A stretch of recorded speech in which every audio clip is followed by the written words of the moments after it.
Americans are capable of achieving extraordinary things when they have the freedom and opportunity to do so. This is American Potential. And here's your host, Jeff Crank. All right, Food Freedom Act. Sounds like a great name for a bill that focuses on giving more freedom to sellers and more options for consumers. And that's exactly what it is. This past legislative session, the state of Wyoming added an amendment to their Food Freedom Act that they passed in 2015. What this amendment does is clarify that raw eggs, dairy, and other products that must be monitored by time or temperature can now be sold to consumers that know they are buying an uninspected product. Christine Hampshire is a rancher who grew up on a ranch that she and her family now operate. To diversify the ranch, they started selling raw milk at a farmer's market, but later on opened the Freedom Food Market that now has 40 local producers that sell their products along with products from her ranch. Now, Christine worked with lawmakers to clarify the language in the bill because some inspectors had interpreted the bill differently. Government always tries to figure out a way to interpret it to their advantage. Christine spoke before both Senate and House committees because changing this language would not only help her ranch, but as we've so often learned on this show, would help others as well, other food producers as well. On today's podcast, we have Christine Hampshire on to talk about what removing the government barrier now means for her and for her family. Christine, thanks for being with us. Yes, thank you for letting me join you. I've enjoyed getting to learn what your organization is all about. Yeah. So, first of all, you're in Wyoming. You say kind of up in the northeastern part of Wyoming, which is a great place. You don't have a ton of people up there, which kind of is what makes it such a great place, by the way. So tell us about, you grew up on a ranch. So tell us, you've got to have some great ranching stories. What's one of your best ranching stories? Oh, you picked the wrong person of the family. I don't think I'm the best storyteller, but there is adventure every week. That's for sure. Yeah, we're very blessed to get to live on a ranch and work together as a family the way that we do. And definitely one of the best things about it is working together as a family. And we have 4 children right now, and just getting to see what they're capable of and seeing them use their abilities and work with the livestock. And so, yeah, we have a lot of adventures working together for sure. Yeah, I'm sure you do. Do your kids, are they into 4-H and all of that or no? And they are, yes. They usually do a beef project in 4-H because that's easy for us. They can just pick an animal right out of our herd and gives them a neat opportunity to see that animal raised from start to finish, because a lot of times in a typical cow-calf operation like we have, we sell our calves in the fall and then they go to a feeder that gets to finish growing and feeding them out for the final product. And so 4-H organization is great because the kids get to do that from start to finish and really see what our family is raising. So I think for a lot of people, maybe, this is a national podcast. So we have people all over the United States, actually all over the world that listen. I grew up in the West. And so, I've been around livestock my whole life and things like that. But this is kind of a foreign lifestyle to a lot of people. And I don't think that a lot of folks maybe understand what it takes to do this, but how many generations back does ranching go in your family? I imagine it's quite a few. Yes, it is. Our children would be 5th generation ranchers, and that is something that a lot of people in our area really take a lot of pride in, but it's definitely not something to take for granted because that's not easily accomplished anymore. As you mentioned, we are in a really nice part of Wyoming. It's beautiful and scenic, and there's some great resources and activities to partake in. And so the value of the agricultural land is really skyrocketed. And so it's becoming a harder thing to keep a hold of that and to continue to run a ranch the way that we do. It's not real lucrative. And so a lot of times future generations don't see opportunity there. Yeah, and there's also this challenge that ranch families struggle with, which is how to continue to pass that ranch down from generation to generation. The government makes it awfully tough to do, and it's it's just a tough thing to keep those in the family. So for your family to have done that for 5 generations is pretty impressive. So yeah, okay. Has it always been a cattle ranch? Is that predominantly what you've done? Yes, it has been. We've always raised cattle here. We've always had the mama cows raising calves to sell. And we do have irrigated acreage, so we do some farming as well. That is predominantly just crops for the livestock. Our valley, the Clear Creek Valley, does have a history of farming other crops. It used to be like a beet growing area for sugar and other crops like that, but it's all been converted to primarily growing crops to feed the livestock. So we grow alfalfa, grass, hays. Yeah. Now, and ranching is a way of life, right? That is a way of life that I think you probably you love. So tell folks, what is it about ranching that you love? Well, some days it's a love-hate relationship. I'm sure there's a lot of days where it's a hate relationship, but I didn't ask that question. Right. As you've mentioned, it is a lifestyle, and with it brings a lot of challenges. And, sure. And as you mentioned, a lot of people sometimes don't understand what goes all into it. And so we are happy to tell that story. And as I begin to market products off of our ranch, I didn't realize how big that educational aspect would be as we talk with other people and customers. But yeah, it's a challenge. And I think that is part of what keeps us going. Every day we learn something. And even though my husband and I grew up ranching, the last few years have really thrown some challenges. We've had an extreme drought. Very extreme, to where water sources dried up. We had to, brainstorm, come up with alternative ways to take care of our cattle and provide those basic needs. And so even after, we've grown up doing this, like there's always those conditions that pop up that just all of a sudden cause us to adapt and learn. And so even though those challenges can be really frustrating and they can kind of drain you of resources, especially financially sometimes, like I think it's that challenge that keeps you going, trying to figure out how are we going to do this? How are we going to adapt and take care of what needs to be done? Yeah. So all of this, kind of on this journey, you decided to start selling raw milk. Tell us what led you to want to do that? Well, I don't know if it was an outright decision or if it just kind of evolved to that. It was just an opportunity that God provided in various ways, I guess. I grew up with a family milk cow. My family always had a milk cow, and I grew up on raw milk. And when my children were younger, our milk cow dried up. Now, it was primarily something that my mom had done. Like my sister and I always helped as we were growing up, but my mom kind of primarily took care of the family milk cow. And then as my kids were younger and that source of milk dried up, we had to kind of decide, well, how are we going to provide dairy products for our family? And even having grown up with it, I didn't realize what a great food it is. And so we, tried just buying store-bought milk for a while and quickly realized that the taste sure wasn't there. It wasn't the kind of delicious product we were used to.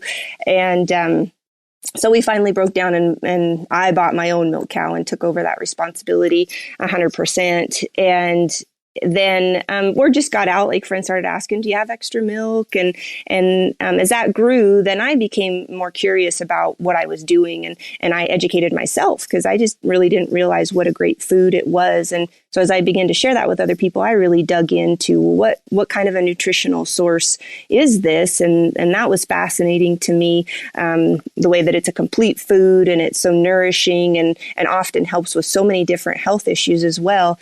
And it just continued to grow from there. Like pretty soon, like every time I was driving to town, I was packing a cooler full of milk with me in the SUV to meet up with somebody in a parking lot. And then someone suggested farmers market, and I started attending that. I started selling at a farmer's market store in Gillette. I think that was the first in our state. The gentleman there, Frank Wallace, who was kind of one of the founders of Food Freedom in Wyoming, he asked if I could supply over there in Gillette. And so opportunities just kept popping up. And it just continued to grow until the point, like you mentioned, that our family opened our own Food Freedom market. Right. Now, we probably ought to back up here and explain, because that raw milk, just the phrase raw milk, might be a weird concept to a lot of people who just like, well, I just go buy my milk at the store. What would make this different? So explain what raw milk is and what some of the benefits of raw milk are. Right. Yeah. So they are two different beasts, really, what we call raw milk and what people are maybe typically used to purchasing in the store. They're two completely different things. And so raw milk has not been processed in any form. It's still in its raw state, which means straight out of the cow. Mm-hmm. We here do certain safety measures as far as just really cleaning the cows, cleaning the equipment, filtering the milk and rapidly chilling it just to control any kind of harmful bacteria or pathogen, but it's not altered at all as far as how it comes right out of the cow, where commercial milk that you purchase in the store has been pasteurized and homogenized. And those two forms of altering the milk, or those two forms of treatment, have greatly altered the milk. It completely changes the nutritional composition, and I believe is the big reason that so many people have dairy intolerances. A really basic example is how many people think that they're lactose intolerant and think that they struggle to digest milk because of a lactose allergy. Well, raw milk has several enzymes in it. One of those is lactase. Well, enzymes are extremely heat sensitive. And so as soon as you apply heat, like the pasteurization process to the milk, even a low temperature pasteurization, the first things that are going to be destroyed are those enzymes. And so then our body, without the lactase enzyme, then struggles to digest the lactose. Mm-hmm. And so I believe that processing of the milk is what causes so many of our dairy intolerances. But I have dozens of customers, that have come and said, "Oh, well, I really struggle with milk." And I say, "Well, if you want to try raw milk," I try to be understanding that it's not a minor thing for some people to try a different item, especially when the pasteurized milk maybe really eats up their stomach, really causes pain and digestive stress. And so I try to visit with them, just like this, and explain different aspects of the differences of raw milk. And, if you're willing to try, then you might notice that you don't have any problems. And so those customers that have tried have said, yeah, it's completely different. I have no digestive stress, and I feel really good. And this is so exciting to have dairy in my diet again. But and not just that, but the ways that it can benefit health. I've had customers say, well, it's helped me to lower my cholesterol. It's helped me with sleeping better. It's helped my eczema, my allergies, so many different things. It's really amazing the way that it's a complete nutrition source, and the different benefits that it has, increasing the immune system function. Vitamin D, it has a great source of vitamin D, which we know with, some of the illnesses we've had and sicknesses that have been passing around the last few years, like vitamin D is extremely important in strengthening the immune system and preventing attack to the body by some of those things. Yeah. And to those who might be listening to this and thinking, well, I'm lactose intolerant, or I have an intolerance to dairy products or whatever. One of the reasons might be that the government has created a rule that says you can't consume raw milk, because there are states that prohibit this. We just had this battle in Montana as well, just a couple of years back. Some states prohibit the selling of whether it's milk or eggs or other things, from the farm directly to consumer, right? Yes, yeah, there is still quite a few states where it's a real issue, and the history behind that is fascinating. Dates clear back to the War of 1812 and the development of our larger cities. Actually, cities starting to develop within our country and needing those food sources within those cities. The history is fascinating, but I just can't believe that in hundreds of years that we haven't been able to get over that strange stigma. We have so many different abilities now, so much more knowledge, refrigeration and better knowledge on, say, food handling. I don't understand why there's still a silly stigma that some can't overcome. Yeah. Yeah. So this, it would seem, helps the consumer, gives them more options, more choices, but it also helps you as a rancher. I mean, how has selling these raw dairy products been able to help your ranch? It's helped immensely. As we already mentioned, agriculture is a difficult pursuit anymore. It's not extremely lucrative, and just different factors, expenses raising immensely, when it comes to fuel and feed sources and so many different things. Like, it makes it harder and harder to make ends meet. And so it's been very beneficial to our family to be able to diversify. For example, we had a market high on calf prices in approximately 2015, 2016. Our calf prices were very high. It was great. and then the very next year, when that dropped, the price of calves literally cut in half, but inputs stayed the same or increased. I don't know how many businesses face that kind of a challenge where your income literally cuts in half, but the expenses stay the same or increase. Like that's very hard to manage. Sure. And being able to diversify definitely helped. I think that the micro dairy part of our ranch has kept our ranch going through some of those difficult years.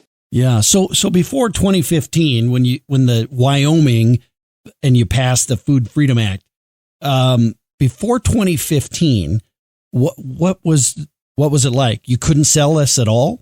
There was a herd share option, and I'm personally not real familiar with how some of that was accomplished because I wasn't selling milk prior to that point. But there was a herd share option to where if people owned a part of the cow, owned a part of the cow, then they had a right to the products from that cow. And so several people took advantage of that herd share option.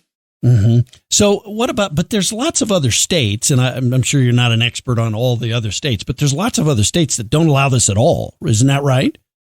There are some. A good place to look is the Weston A. Price Foundation website. They have a real milk segment of their website, and on that you can go and look at all of the laws for every state, and it's quite a different mixture. Like, with a few states it's legal. It can even be put in your typical grocery store. In some states, in a few, it's still completely illegal. In some states, it can only be sold as like pet milk for pet consumption.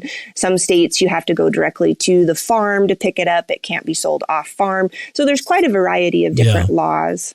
Yeah. And there's, as people, I say this often on this show, but as people listen to this show, sometimes they'll hear a topic that we're talking about, and they'll think to themselves, well, I would never do this. That's not for me. I wouldn't, but that's not the point. This isn't always about you. It's about freedom and liberty for other people who may want to do this. So the Food Freedom Act was passed in 2015. So what did that do? What did that change in Wyoming? So it allowed the sales of quite a few homemade products, dairy products, baked goods, canned goods. It kind of started to detail how some of those foods could be sold, like a cottage law. Oftentimes in other states, it's referred to as a cottage law. And so the Food Freedom Act allowed definitions and more opportunities to sell all of those products, produce and eggs and baked goods and canned goods and dairy products. Okay. And in the bill, it talked about non-potentially hazardous and potentially hazardous foods. What's the difference there? Well, that actually came a little later than 2015 in an amendment. Okay. And the main difference there is that potentially hazardous foods are defined as foods that require any time or temperature controlled. So basically anything that needs to be refrigerated or frozen. And so I guess that the effort there was just to define further that there are some foods that require more care, obviously, than others when it comes to food safety. And unfortunately, though, the drawback to that was it labeled some of those foods as potentially hazardous and continued to limit sales opportunity for those particular foods. So that would be milk, eggs, beef, chicken, like meat type products, or what? Meat products really fall into a different category. Okay. Those are still regulated a little bit more at a federal level, and By they don't the really USDA, fall into right. Yes, they don't really fall into the Food Freedom Act so much. So dairy products would definitely be one that would have been in the potentially hazardous category. But condiments, kombucha, anything that would require to be in the fridge then would fall into that potentially hazardous category. And then at that point, the sale was still required to be direct from producer to consumer. And so, that then limits some sales opportunity when it's supposed to be direct from producer to consumer, where other foods that were non-potentially hazardous were able to be sold in grocery stores. You could take your tortillas and put them in a grocery store, but the potentially hazardous foods still needed to be more of a direct sale. Right. Now, you opened a shop, right, to sell your products, but you also have other producers who come and sell there as well. Is that right? Yes. So opening our Food Freedom Market, we call it the Crossy Dairy and Food Freedom Market, as like a tip of our hat to Wyoming's food freedom law. We are very thankful that in Wyoming we do enjoy great food freedoms compared to many other states. But we opened the market after 2.5 years of traveling to farmers markets. We had a great customer base. It was beginning to get difficult to get all of our product to one farmer's market on a Saturday. Just transportation wise, like I couldn't fit any more coolers and milk into my SUV to get them there on Saturday. It was difficult to connect with all customers, and of course, sometimes customers want to get away from the weekend or for the weekend. And so it became difficult to just make all the connections as the business was growing. And because of the food freedom law at that time and the way that transactions were still limited for a potentially hazardous food such as raw milk, I couldn't really seek opportunity to go put it into local stores. And so by opening our own Food Freedom Market, then we were able to meet that requirement of still having a direct from producer to consumer sale, since that was our market and our family running it. And I wanted to include other producers because I just really believe in our local food scene. We need to continue to take advantage of being more food secure on a local level. We need to invest in those resources, in those people. We saw in the last few years how there were problems with our national food supply chain, and a lot of local producers stepped up to fill those needs. But the problem is we've been in this model of just like going to big supermarkets, right, for decades now. You just go to Walmart and you just get what you want, right? Well, if you're not investing in those local producers in the meantime, then they're not going to be there when you need them. And I think a lot of people haven't realized even what they could get locally. A lot of consumers didn't know that. And a lot of people that were maybe interested in being a producer, and selling their produce or whatever food items they were interested in doing, I don't think that they realized that there could be a market there, that it could actually become a business. It didn't even have to be a side gig. And so I just wanted to include as many other producers as I could, give them more opportunity, give our local community more opportunity to access those local foods. And it's just really enriches our area in so many ways. You know, it increases our economy, it increases our sense of community, and it provides opportunity for people to stay in our area, stay in Wyoming, and have a successful business. And I was just really passionate about all that, as well as I just believe that real food brings health. And so, just like we were talking about raw milk and some of the legal restrictions around our country, like I always say, raw milk, that's scary. That'll get you, but go ahead and eat all the Cheetos and drink all the Coke that you want. There's no health repercussions from that. And so I just really believe that a lot of these local producers are providing products that ultimately bring better health to our community as well. Yeah. Yeah. Well, great point from a guy who has eaten a bag or two of Cheetos. That's a good point. But yeah, no, I'm totally with you on that. So what are some of the products, though, that are sold that other producers are selling as well at your market?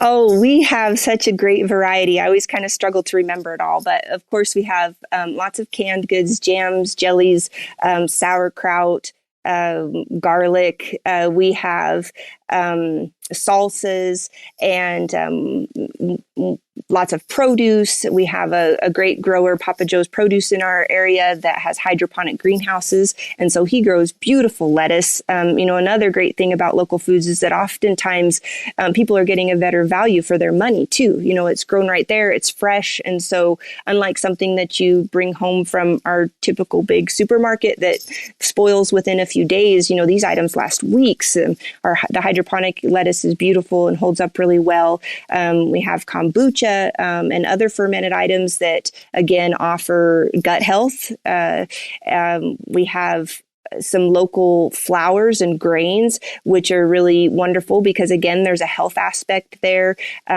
One particular lady grows ancient grains, and so those have a much lower chromosome count than our new hybrid grains.